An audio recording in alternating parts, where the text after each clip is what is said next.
Which made the greatest impression with Brits, Italian or Greek? Let's go and have that debate with my celebrity chef friend, Aldo Zilli. Ciao, bellissima. Aldo, my darling. Mwah. Mwah. How are you? Welcome to Elaine. Sit down. Thank you so much. I'm so excited about this chat. I mean, I had a great upbringing. We had no money, but we had lots of love from my mum, because I'm the youngest of 9. Yeah. 9? I know, nearly a football team. Age of 8, I started making my first gnocchi. And did you love it, or was it a chore? I couldn't stand it. Yes, I hated it. It's funny how we learned to cook. I hated it. I mean, it was probably the worst thing that you could make me do as a job. You know, I mean, I didn't see it as a job, but I saw it as a chore. Exactly. So same with me. When I used to come home from school, all my friends would be playing, and my parents were working. I had to cook. From really young, I had to cook, and I hated it then. But then you change, don't you? And you realise how lovely it is feeding people. I didn't realise until very much later on. That knowledge that I learned there, I'm still using it now. Yeah. You know, so it was an incredible knowledge to have so young. The young kids now don't realise. They don't get it. What was the food like when you came here? It was rubbish. Yeah. It wasn't great.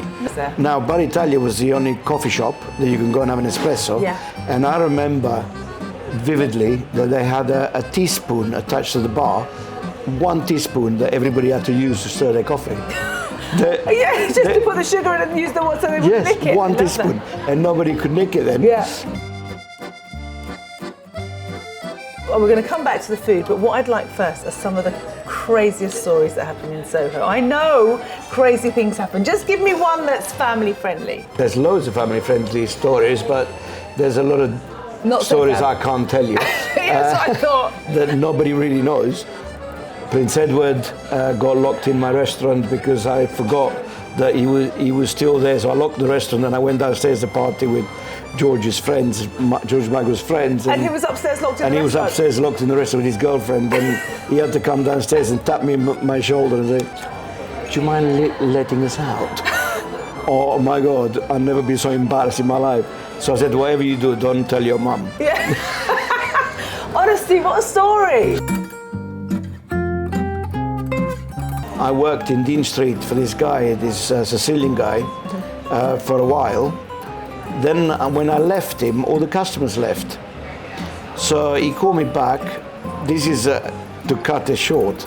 He called me back and he said, "Do you want to take over my restaurant for £500 a week?" That's what I think started the madness in my life, because it took only 6 months to be extremely successful, and I started welcoming A-lister celebrities, i.e. George Michael, Freddie Mercury, Madonna, all the models. Everyone who was like the height. Everybody that was anybody wanted to have a little bit of the food that I was obviously creating. Because I used to go to the fish market myself. I used to basically run the restaurant like you used to run a restaurant. The owner was in the restaurant. Now it's so annoying. If you don't make a theatre of your dish, nobody's interested. Yeah. So it's very different. So has it changed the way you cook now? Because you know that. Because the thing is, when I think about Italian cooking, some of it is quite pretty, but some of it's a bit like the Greek stuff. A lot of the Greek food is very rustic. It's not beautiful food. It tastes great, but it's not beautiful. But now we have to change the elements of our cooking to suit social media, right? 100%, and that's what half of the problem is in restaurants. I think that I've got great food, but they're not very good on social media. Yeah. And they kind of die. Fairly quickly as well. So theatre and presentation now is become a key to running a restaurant. So we give the lobster to my guest. Oh, look at this. This reminds me of my restaurant, my first fish restaurant, Zilli Fish. Zilli Fish. Because this was created by mistake. Huh? So I had a fish tank. I bought this massive fish tank in the restaurant at the bar. And my idea was to fill it up with lobsters and people would come and choose which one they wanted, and we'd just pick it out for them. Yeah. But of course, they put the wrong water in, so I put the lobster in, about 100 lobsters in, and they all sunk to the bottom dead. So you had to create something really quick. Spaghetti lobsters was created. And And it stayed with me up until now. This is my mum's ragu, right? This recipe is your mum's recipe, yes. yeah. This, in this case, is beef, but she used to do duck as well. So this ragu for me was like, it's comfort, isn't it? It's like a cuddle. This is the type of food that just makes you smile and happy inside. From the inside out, you just radiate happiness when you eat this. It's just perfection. What did your father think when you became a chef and you were in food? Unfortunately, he wasn't here. Oh, he'd passed by then? He'd left, yeah. All right, so when you were quite young, so Yeah. you didn't get to see what you No. became. Or my mum. That's a shame. Or your mum, it's Or my such a mum. shame. That incident really changed my life. You know, it really made me grow up very quickly. I was only 20. You're 20 and you'd lost both parents. Yeah. You're an orphan at 20, so it's quite moving, isn't it? So it was, especially because I was here in England, and my dad died on Easter Sunday. I couldn't get a flight. In those days, flights, there was only one flight to Rome. And then my mum died a bit later, and I think I just made it to the hospital for her to just say goodbye to me. Oh. So That's tough going. I didn't want to come back to work. I didn't want to do anything after that. But it took a while for me to process the pain. So she was just a star because she brought 9 children up with no money. Oh, my mum was so tight to me still, you know, it didn't matter where I was in the world. Do you know what I want to ask you about is when you first came, what did British people think of pasta and how were they eating pasta? Think back of what it was like when you used to eat pasta when you first came. With the knife and fork. Like this. As far as I'm concerned, they thought it grew on trees anyway. They had no idea, did they? If you remember rightly. Wasn't there was a funny joke that went around about because wasn't that in the 80s? There was. Yes, it was on Panorama. The pasta grew on trees, and that's they got everyone. Yeah.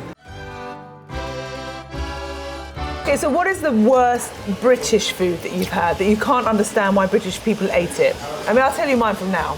It's baked beans. I did not understand that. I don't understand baked beans. Marmite for me. Oh, Marmite, it's grotesque, right? This family I was living with, they every morning toast Marmite. I'm like, what are you doing? Italians don't really do breakfast anyway in the morning, so all I wanted was an espresso for me, and I'd be off. But they would sit there and have jars and jars of Marmite and fried bacon. I thought, what is this all about? I must admit, I love a bit of fried bacon. Well, I didn't. Did you not like it? You didn't like it? No, I didn't because I didn't grow up with it. What's it like when you're the head chef in your kitchen? And I think I'm nice, but they don't think so. But food made me travel. Made you travel? Yeah. Food travels really well. Yeah, it does. You know, I opened a restaurant in China. I opened a restaurant in New Delhi. Tell us about the restaurant in China. Well, I got employed by this big company, and they said we want to open a restaurant in Shanghai. The thing is, with opening restaurants in a place like that, and a place like New Delhi, those people have got massive food cultures. Yeah. So that is the hardest thing I've ever done in my life. Really? Opening restaurants here was easier. Because there's no real food. There's no food culture as such. Yeah, I mean, there's not. When we think of British food, which I mean, there are certain things I love. I mean, I love a roast, and I love the British puddings, and there's a lot I love. But you don't really think of many restaurants that produce just British food. No. Yeah. No, and even the ones that are, especially the pubs, they still use Italian ingredients, or they use French ingredients, or Greek they use ingredients. French. Don't forget the Greeks, Aldo. What ingredients the do they use from Greece? Go on. Every place you go now, you have halloumi from Cyprus. Every restaurant you go to has halloumi on the probably dish. the only cheese they use. And feta. Everywhere you go now, there's feta cheese. Including me here, I've just got a Greek salad on the menu. See? So don't forget the Greeks, And I called otherwise it, you're in trouble. I called it Tonia's. As you should. If a dish was named after me, what would be the main flavour? It has to be arrabbiata, doesn't it? Yeah.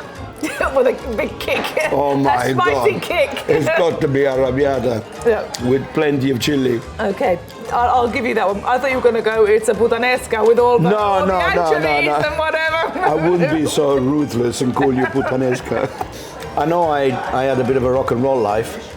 A lot of a rock and roll life. But if I was to go back tomorrow, I would do exactly the same. All the same.